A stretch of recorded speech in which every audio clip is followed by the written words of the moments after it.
Welcome to Podvincible, a podcast about Invincible. I'm Alex. I'm Justin. I'm Pete. And we are going to be talking about Season 3, Episode 4, You Were My Hero. Watch them as they go. So if you haven't watched the episode as you go on Prime Video, please go do that and watch it because we're going to spoil it right now. But we got two big things that happen in this episode. One, Eve and Mark are trying to go on their first date, but unfortunately it is interrupted by Fightmaster and Dropkick, who take Invincible. Fortunately or unfortunately, depending. Oh, okay. We'll get into it. Hold your horses. Interesting take. I mean, we all know the best first date is just sex. Just sex. On the roof. We'll get to that in a second. Anyway, they get their date interrupted. Mark gets taken to the future and meets a future version of Immortal, who is tasked by a future version of Mark to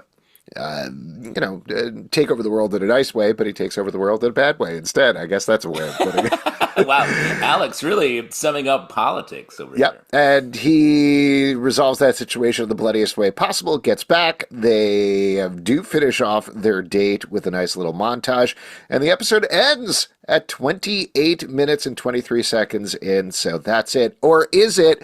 Because we get a return of a bit where we go to a Alan the Alien episode. Yeah, fun graphic. Nolan is sentenced to death, and it's up to Alan the Alien to free him and save him, along with surprise guest star Battle Beast. They end up taking down two Viltrumites, and we get a big revelation here that there are less than 50 pure blood Viltrumites left in the universe. I guess less than 48 now, since they killed two of them. And then we go back to Mark and Eve. Math. Where we get, I guess the cliffhanger is they're going to find their own place. So there you go. How nice. Oh, man, I love, apartment-based cliffhangers. We're all living in those ourselves. Honestly, I started reading and tuning into Invincible because I was interested in the real estate, and then the plot hooked me. Yeah, Give exactly. me that Invincible Zillow. That's Dude, what I want. I can't wait till next episode when they go to places and they're like, I don't know. And then maybe Mark really likes it, but Eve doesn't, The kitchen's too small. Fight. Real quick, worst apartment hunting stories. I'll start. And this is very typical of New York, but I remember when I first moved here to the city, seeing a place, I think it was Lower East Side, where the toilet was next to the sink in the kitchen. And there's nothing covering it. Don't mix them up. Don't mix them up. I've seen the old bathroom in the kitchen. There was somebody still living there, and they were cooking a spicy meatball right in the toilet. I had Pete, real quick. So an apartment is like a smaller house, and in New York, that's what we have for. Yeah, I lived there for 21 years. I'm pretty familiar.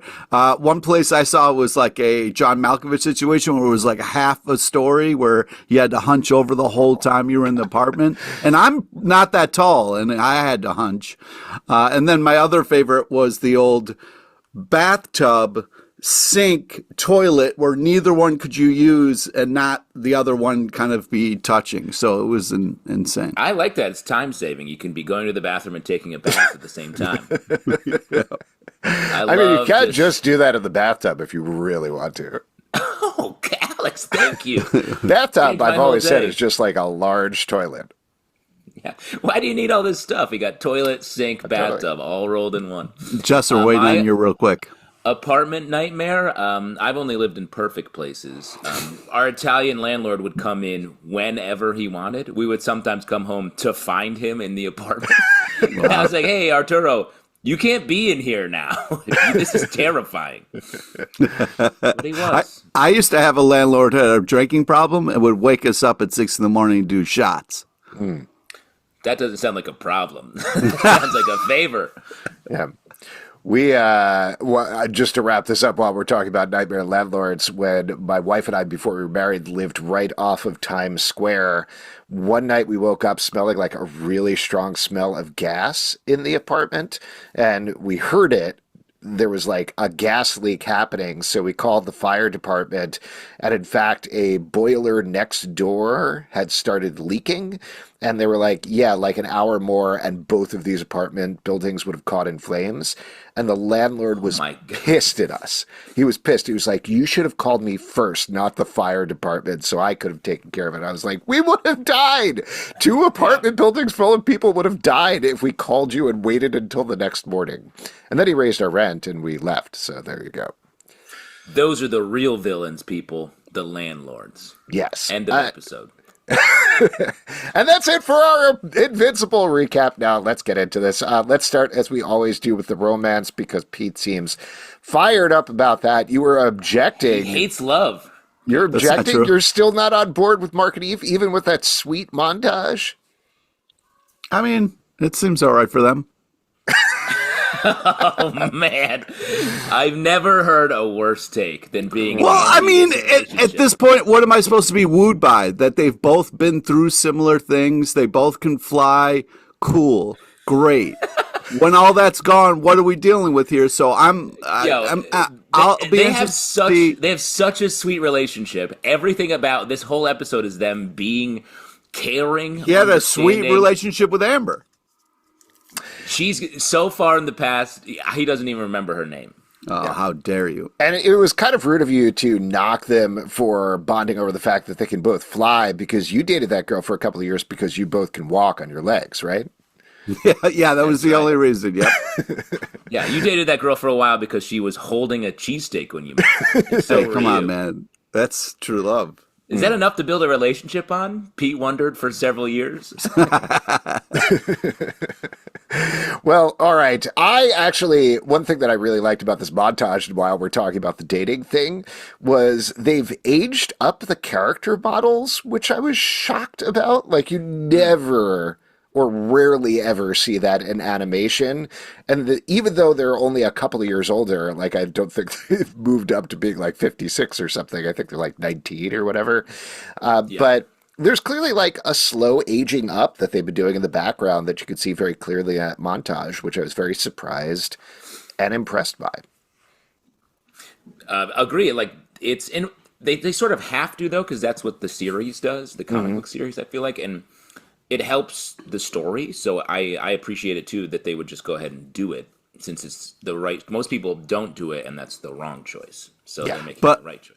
I think the episode rightly starts with the important relationship of Rex and Ray grocery shopping, which is, it's great to see them together hitting it off. You know what I mean? Mm-hmm. And That's real the quick, relationship you like? what's their portmanteau? Because it's Rex and Ray, which is hard. Are we going with like Shrinking Explode, or what do you want to do here? Wow. You just blew my mind with that.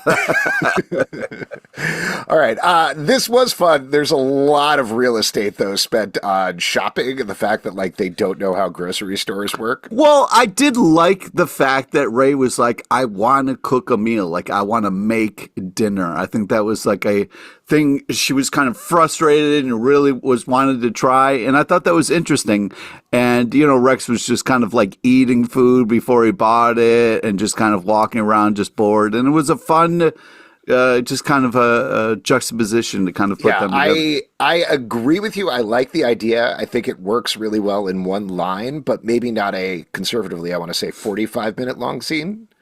I think Jason Mantzoukas has a stranglehold on this show. Has he kidnapped the writer's kids or something? He gets to... Don't be mad at them because they have chemistry and it's worth spending time on them versus you got to montage the other two because it's not fun spending time with them. There's a massive cast of characters in this show, and Rexplode gets an unbelievable amount of real He's estate. hilarious. Why are you mad at him? Like, the toilet is never right next door to the bathtub in the Rexplode real estate on this show. It's 100%. spacious and beautiful. And clearly it doesn't cost that much. That's probably part of it. The line that he has at the beginning, I almost got scurvy once, was very funny. That did make me laugh out loud. But again, there's like a lot of time spent here, and I think clearly they're building up the Rex and Ray relationship, which is cool. I'm fine with that. But yeah, I don't know. But to what end? Do we think that relationship is going to pay off in a big way? I hope so. This season? Hopefully. Sure. I don't know. I mean, are they headed for tragedy? I assume like one of them is going to die. How dare or something you? Like that.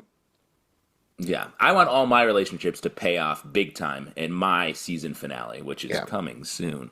How are we feeling about Shrinking Ray's accent also? Because I feel like she didn't have that before she had her accident, and now she's like, hey, I'm from Jersey or something. An accent accident? Yes, that happens, man. It does happen. And some people have an accent, they wake up and they speak Spanish all of a sudden. Yeah, man, I wish. The thing is with Shrinking Ray, like I just don't know enough. There's not enough person there. I feel like yet they haven't shown enough character from her for me to understand what her deal is. By the way, I wanted to ask you guys, my Duolingo keeps telling me you should have an accident. Is that weird? Is that I think that means you're failing at it. Yeah, it means you're so bad. They're like, the only way you're going to learn this is if you throw yourself in front of a truck. You need to put a railway tie and destroy the other language centers of your brain if you ever want to speak Spanish. Yeah. As we're working our way through the episode here, I do have another question for you guys. What is inside the Reanimen? Because we get a scene of Mark breaking into the GDA HQ, and he just punches through them. There's this disgusting brown liquid that gets over him. Do you think that's old blood? Oh, it's old blood. Okay. That's what I think. I thought maybe they were full of chocolate milk? No, the other. What brown liquid? Nestle Quick? You saying diarrhea? Just diarrhea. Yeah. Oh, man. Yeah, they're full of diarrhea. Hey, Cecil, these Reanimen are really tough. Why are they full of diarrhea? Where are you getting all that from? What's your source? Cecil's like, back off, man. What do you think the D in GDA stands for? Exactly. That's the conspiracy theory I believe. The government stealing diarrhea. Yeah. By the way, in the age montage, I'm moving backwards at this point. Just in case. No doubt. I know your body keeps getting smaller as your Invincible hat keeps getting. So we kind of deal with the camera situation where Rex is talking to Mark and he's like, "You don't think." And then immediately Mark kind of goes over to Cecil to kind of blame him for the camera, which makes sense. But we as the audience is like, God damn it, don't just jump to conclusions here, Yeah, it's... Go ahead, Justin. Well, I was going to say, I think that touches on sort of the larger idea of this episode for me, which is he goes to the future, Immortal's like, kill me. We found this season has been all about... Which doesn't say much about the future, you know what I mean? That's bleak. Yeah, we'll all be there eventually. You live long enough, that's what happens. That's what I feel about like the next season of. You're saying if we live long enough, we're just begging somebody to kill us? Is that what you're saying?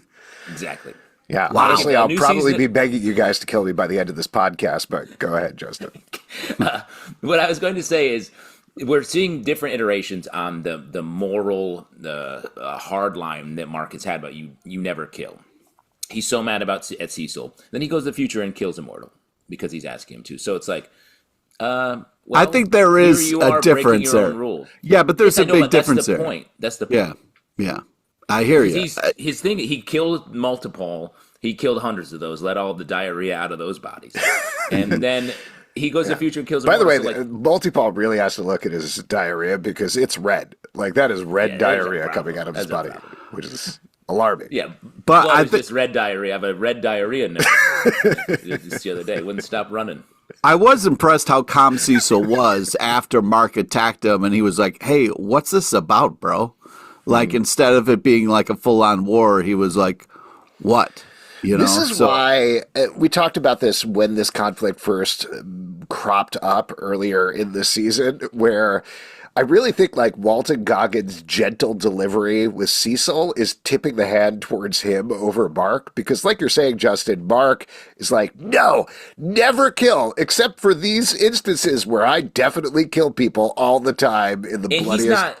It's not coming to his mind at all. He's not realizing the hypocrisy at all. Yes, versus Cecil, who seems to, the way that they are playing him, be thinking about things. And yes, he's spying on Mark, which he admits in this scene, which we kind of knew anyway. But not given Mark's actions, I'm Team Cecil. I feel like, yes, please watch this guy who is steadily going rogue and going to the future and ripping people's heads off, etc. Well, and I think Cecil just is the grown-up in this situation, and Mark is very much the kid. And maybe this tracks back to, like, they're aging him up a little bit. Maybe we're going to see that growth happen, because I don't know how many more episodes I can be like, okay, Invincible, keep not understanding this basic thing that everything that happens to you is pointing at. Yeah. This episode also... I think we talked about this last week, but the whole should superheroes kill debate that I think thus far the show has been doing in a relatively interesting and nuanced way. This episode maybe because of all the screaming and the violence, it tipped over into like, all right, just cool it a bit. We get it. Don't kill, or maybe kill. I don't know. Just make a decision there because it kept going back and forth. And this also, like, one of the draws of Invincible is how insanely over the top violent it is. And we get that in the second half. Like, they kill the Viltrumites. Nobody's worried about that there. They kill all of those soft aliens that they keep running through, whoever they are, in the second half as well. And like we talked about, he rips Immortal's head off, which, mind you, Immortal is immortal, so he'll come back, so he doesn't technically kill him. But, like, I don't know. They're trying to have it both ways, it feels like, in this episode, and it's not quite working for me. What I really liked was the delivery of Mark being like, he's so like disgusted with what he had to do. He's like, you got to keep those two separate so he doesn't come back to life. Like his like delivery of important information after like he's so beaten down was, I felt that. I thought that was really cool. Yeah, I hear what you're saying. It is an interesting thing, and I'm glad that this show is kind of sitting in it a little bit and having it kind of be like, because it's not an easy kind of like, oh, you shouldn't kill. You know what I mean? Because what if you do go to that you started off with, I hear what you're saying, and then presented the opposite. The opposite. But it's nice to say that you are physically, literally hearing what we're saying. I appreciate it. You don't have to say that because you don't agree.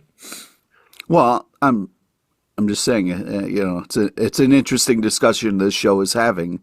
Thus, we are talking about, but I do appreciate the fact that they're not like, shouldn't kill, move on, next thing. You know what I mean? Like, Mark's really struggling with this, and it is something that I think should be sat in a little bit. And, especially because when you're younger, you think you have all the answers. You think you see the world in a certain way, and you feel very kind of empowered by it, Yeah, I guess my question, I hear what you're saying, Pete, is are we going to spend every episode forcing Mark into a trolley problem situation where it's like, let all of these people die or kill this one person? And maybe the answer is maybe, but this is the episode where it starts to feel a little repetitive to me, where I would like to move on to a different mode. Well, and I also felt like all this time travel, this whole thing was just to get to this lesson we've sort of already learned a little bit. It felt like a lot of work for not a lot of payoff to me.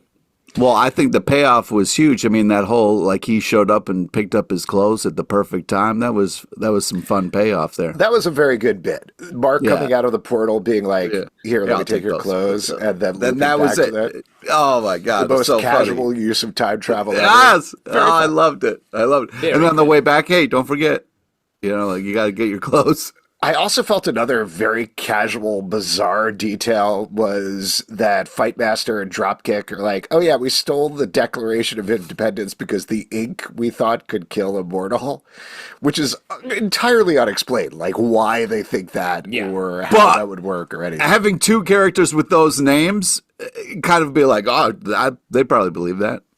Sure. His name's Dropkick. How do we feel about the L bomb, the real bomb that's dropped in this episode that happens at the end? Oh, the Mark. Love? The Marquee love. And then she's like, oh, I guess I love you too, I guess.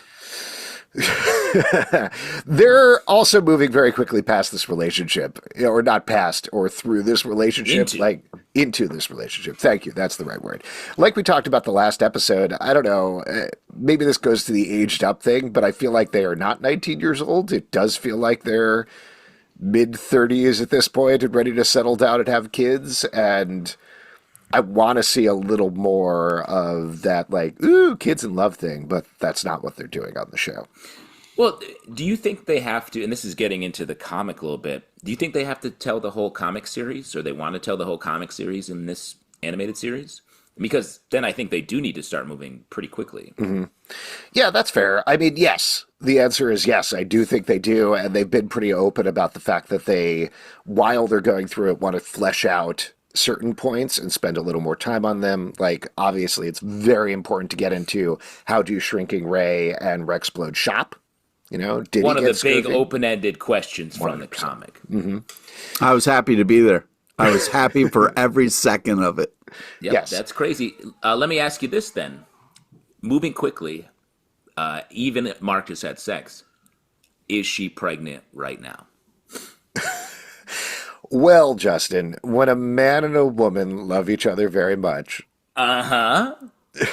sometimes they don't get pregnant. Sometimes. Oh, interesting. Yeah, it's not every time. I don't It could think be so. But I'm could be the talking. next time. Thank you for explaining that. I hear you, Alex. I'm hearing you.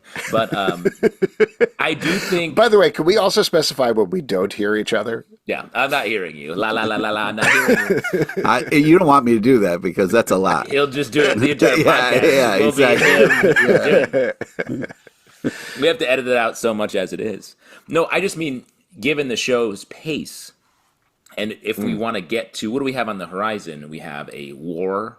We have a betrayal from a major character. I'm trying not to spoil these from the comic. But if they're going Seems to like do you all are. of that stuff, then I do think they might want to be moving toward that. Yeah, I don't remember. This is a spoiler for the comic, but I don't remember when they start having kids. But I feel like it's much later on, right? I don't know. I'd have to go back and read. I think it's pretty, because they go to space. Yeah. I think it's then. And that All might right. be at the end of Yeah, this that could be season. the end of the season, potentially. If not, for sure, season 4, I think we will get that. All right, let's You know talk. what? I bet that's the end of season reveal. I'm pregnant. Yeah. And Mark being like, should I kill you? I want to talk about the amazing fight sequences that we got in the space prison. Sure. Yes. Okay. Great. Let's jump past all of that. So yeah, Well, we get before the actually, one last thing on the before we get to the space stuff, the post-credit full episode. Another bad needle drop and cheesy montage in the front part of the episode. Woof.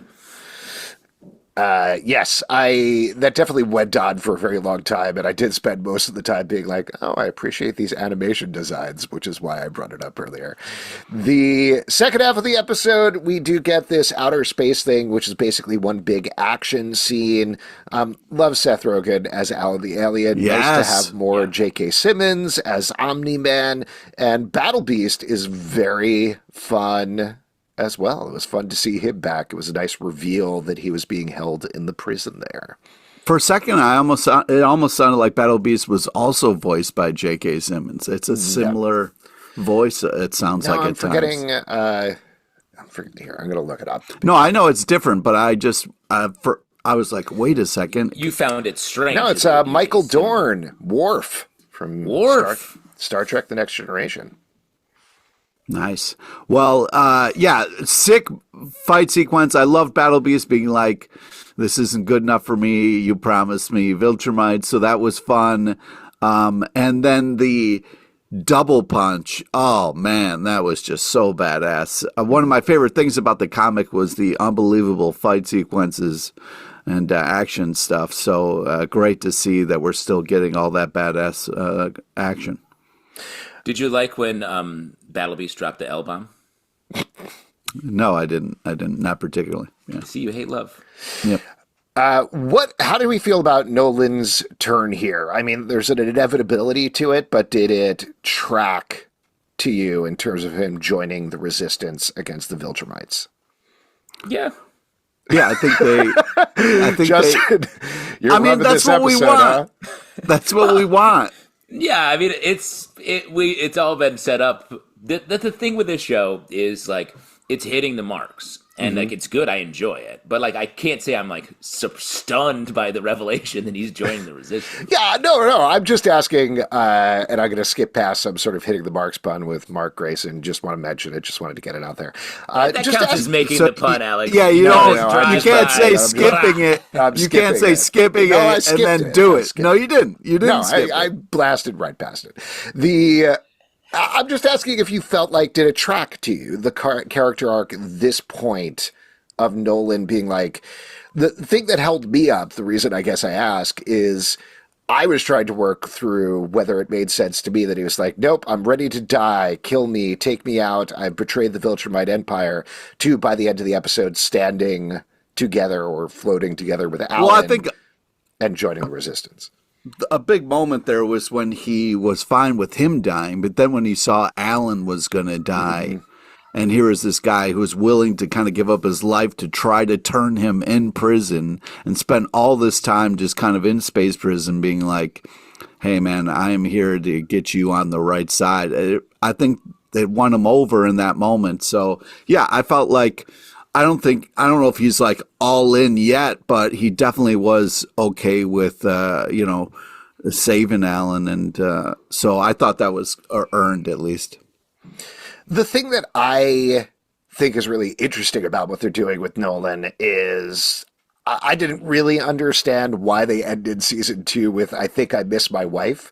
It didn't feel like this big shocker to me, but I thought that paid off really nicely in this episode in terms of his arc is slowly realizing that he cares about people, which is so against his Viltrumite nature, but that pays off, like you're saying, Pete, and I hear you here, with his relationship with Alan and caring about Alan. And he's like, oh, wait, I care about this guy too. And Alan, of course, loves it because they're friends now, which is very sweet and funny. But I don't know. I like that. Like that to me, not to contrast the two things, but I will. That to me is a much more interesting mode that I haven't seen as much with a villain redemption, with a story, just somebody slowly coming around to like, oh, wait, I care about other people. That's interesting versus what's happening with Mark, which is like, should I kill people or not? Mostly I kill people. Did anybody else think when he said, I miss my wife? My first thing was, which one, bro? The one you just had a bug kid with, or, the one that Mark's hanging out with, like, Yeah, he should have said, I miss my wives. Or bug wife, or human wife. I love my buggy wife, is what you're saying? And then we do seemed get like he really did love her, but also so. Yes, I think he loved Debbie. I think he was overcompensating with the whole pet thing, honestly. I feel like the implication is he's talking about Debbie, a character we've studied and watched a lot, and not. The problem with that is Wife. Debbie's moved on, so I don't know what he's thinking. Would you be happy if he's back with Bug Wife, who has a name that we definitely know and just aren't saying? Yeah, and she's dead. Well, she's dead. Yeah. Yeah, but he can get back together. You can get back together with dead people. Sure.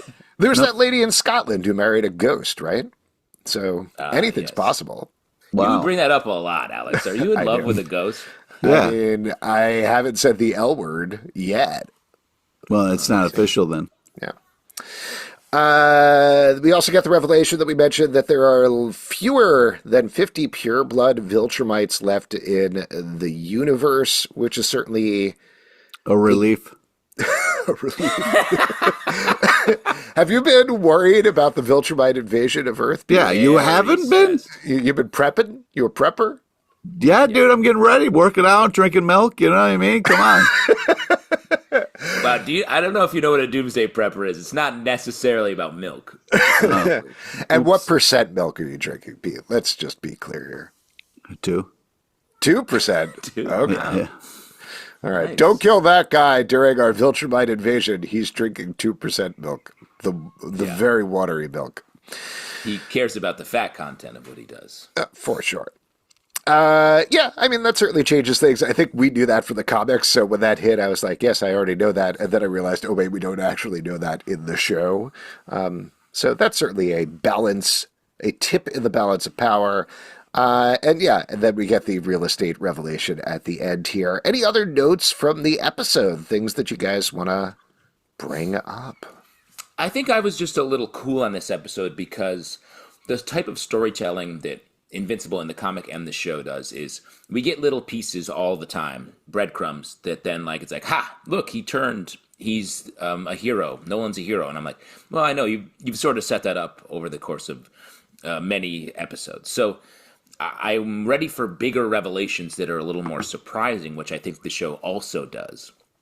And those are more exciting to me right now when a lot of what's happening here is sort of slow boiling. Mm-hmm.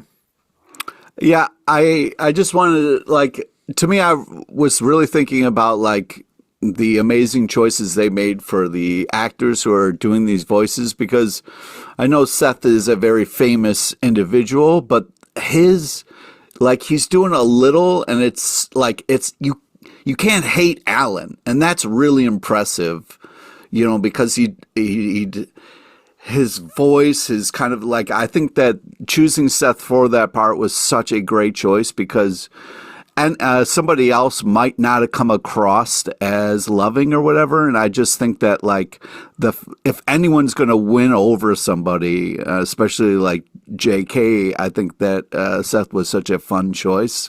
And the two of them together, I was surprised how much I was just enjoying them hang out in a prison cell together. I wanted more of it. So if we were to rank the relationships in this episode, Pete, you're going Mark and Eve rock bottom. Right. Ray and Rex, Alan and anyone, basically. And then Eve and Mark. Sure. Way down. Are Ray and Rex above Alan and Nolan, or where does that?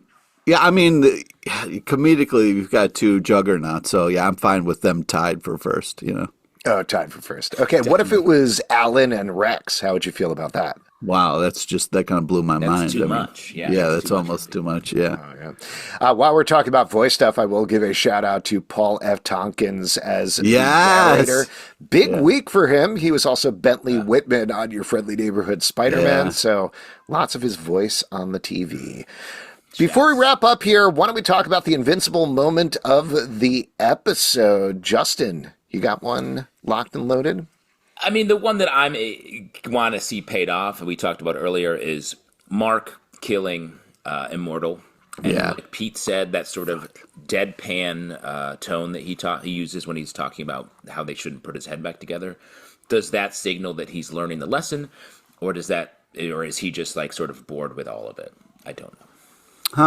I'm picking Immortal for a different reason. Because he murdered Immortal in the future, I'm wondering how that affects his relationship with Immortal in the present. And if he's going to try to kind of talk to Immortal and be like, hey, listen, I don't know what happens, but if someone says you should be king, say no, you know, how that's going to affect them. Yeah. I'm going to actually pick two. One is the obvious one. You can only pick one. Which is the 50 pureblood Viltrumites left in the universe. That's why we can beat them. That is the biggest thing for the entirety of the show. That's the thing that's going to pay off with the overall plot. But the one thing that really like perked my ears that we haven't talked about yet was there was a line that Immortal says when he goes to the future. It's something like, I thought they found a cure for, and then he gets cut off. And I actually don't remember what that is. Like, that seems to be something very pointed they put in there. Is there a disease coming? Is there some sort of plague or something like that? Maybe it's nothing. Maybe it was just like, ooh, something in the future, but maybe not. I think I have a vague memory of what that is. I won't say in case it's too much of a spoiler. But. All right. Well, there you go. If you would like to support this podcast and all the podcasts we do, patreon.com/comic book club for ad-free versions of this show. Apple, Spotify, Android, or the app of your choice to subscribe, listen, and follow the show. comicbookclublive.com for this podcast and many more. Until next time, stay invincible. Nice. And I have to go anyway. I have a diarrhea transfusion that I'm getting. Good luck, man. Just make sure nobody punches you. Good luck.